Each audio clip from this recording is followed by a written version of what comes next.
I don't think and it's going build to be some a lot tougher affordable with Trump housing. in there. I'll tell you that. He claims he's going to build some affordable housing. Well, you know, per square foot, New York City is some of the most expensive real estate in the world. Yeah. You're not going to make affordable housing in new construction there. Not going to happen. You might shove new construction way out in the boondocks someplace, 100 miles from New York City. You might be able to do that, but people aren't going to live in it. Right. So the man is, I'll give him this, he's cagey. And he is a socialist, no doubt about that, Marxist.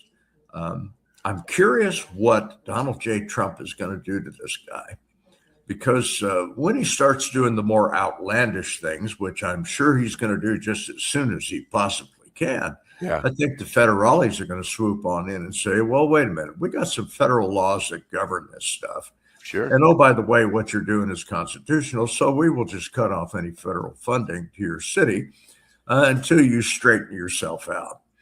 That, of course, will flail into the courts as well. But I think the guy thinks he can do a lot more than he can actually do. The borough captains are not going to go along with a lot of this stuff because it directly affects their constituents and their elected representatives. So that's where we are. Yeah. Well, here's the guy that grew up.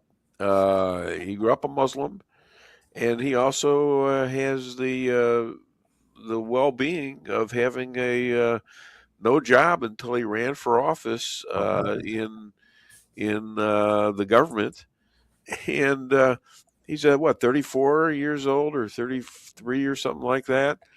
So you know, it's like he doesn't know what he's doing. He has no clue. You think he's an expert on things like what my next guest is going to come up with, and that's Chris Adama. He's an expert like on socialism turning into communism, and what happens when that happens. This is you know, Adama is Saul Alinsky's playbook. We talk about Alinsky so often here because Adama wrote the counterculture to that. That's right. I've read them both, and you know, Mamdani's he's working on that playbook now. I'm curious what he has as far as advisors is concerned. If he's got a bunch of dummies for advisors, he's going to flail.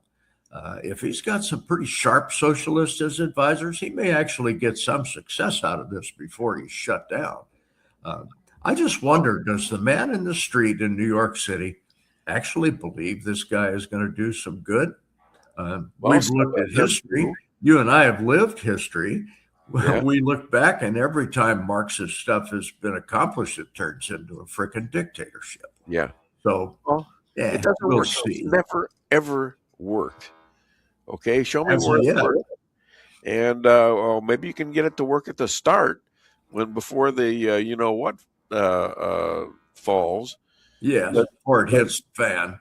Yeah, exactly. Yeah, and Margaret Thatcher said this sort of stuff works until you run out of other people's money. And that's right. It's pretty well true. It true. Works then, and then all of a sudden everybody's broke except for the people in government. How about that?